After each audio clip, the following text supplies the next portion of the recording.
a little bit from the stormwater perspective, and as I say, we're mainly thinking here about stormwater. What are some of the operating mechanisms that guide our stormwater control measures, as we typically call them, or alternative techniques or best management practices, but I'm going to use the term stormwater control measures. What are the operating mechanisms that they work under? So here's an example, detention and infiltration, where we might have a basin that essentially acts as a buffer storage, and essentially that buys time for that water to infiltrate. So water comes in the storm very quickly. It's not going to infiltrate that quickly. So we use that detention storage to give time for it to infiltrate. And we may or may not have an outlet, or we typically would have an outlet, so that if there is discharge downstream, it'll be much attenuated. The peak will be less, so we'll have less risk of flooding and we'll have less consequence on the downstream habitats. And so here we've got that detention storage, and then we've got that infiltration into the ground and ultimately to groundwater below. So let's go through those various mechanisms. So detention, as we've talked about, the temporary holding of water to attenuate the peak. Retention, where we're permanently holding that water until we use it, or perhaps provide it to evapotranspiration, so it's not going downstream. Infiltration, where we're deliberately allowing water to soak into the soil. Decantation, where we're allowing sediments to drop out of that water to improve its quality, and then we're taking the clean water off and perhaps discharging it downstream in a clean state. Absorption, where we're assimilating and fixing chemical compounds within a medium, so absorbing. And then adsorption, where we're promoting adhesion of a chemical compound to the surface of filter medium. And then perhaps the most sophisticated of these mechanisms is the biological treatment that characterises, for example, stormwater wetlands or particularly bioretention systems. And we'll talk about those later. Using microbial community and the plant community to eliminate chemical compounds, etc. So a good example would be the denitrifying bacteria and the plant uptake as strategies for removing nitrogen in rain gardens or bioretention systems. All right, let's just give a couple of examples, and I note these are just a couple of examples, and they're local examples here in Australia where I am situated. And so they're not meant to be exhaustive by any means, but just to give a little bit of a sense. And they're not necessarily cutting edge, they're just trying to give a bit of a sense.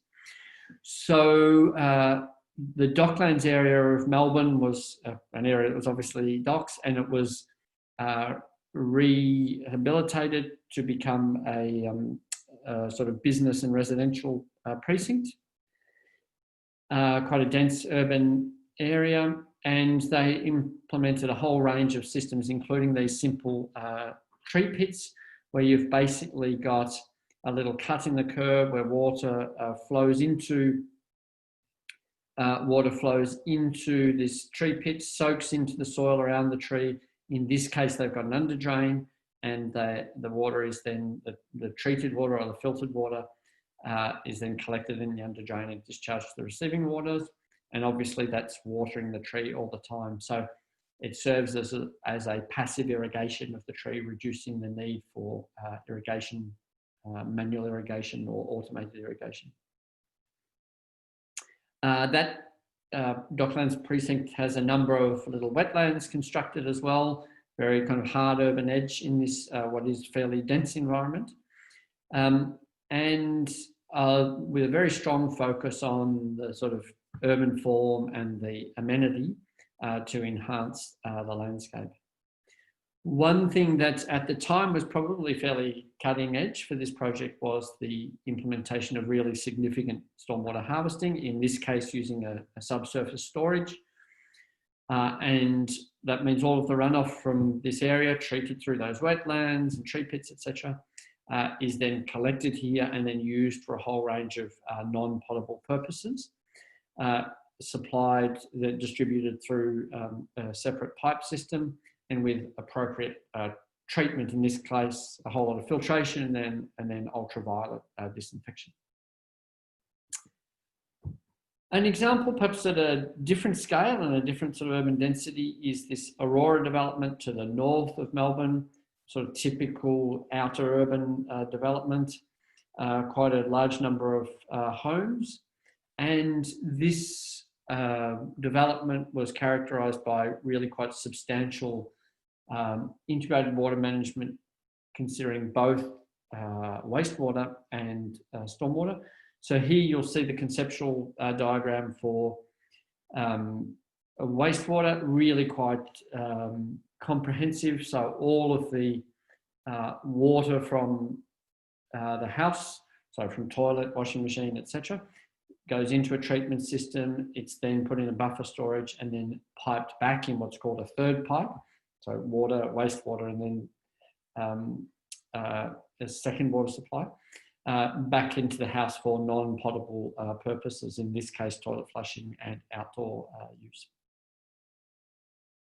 Stormwater managed using a whole range of streetscape scale systems, swales, bioretention systems like we see here throughout every street. One other example was the Sydney Olympic Park. So this was for the 2000 Olympic Games in Sydney, which again involved a very broad kind of integrated water cycle management approach, considering wastewater, water supply, stormwater, etc. Perhaps one of the most compelling illustrations of how far we've come, in my view, has been the movement by the International Water Association, the IWA, to form this waterwise cities concept. And this outlines the principles that should underpin a waterwise city.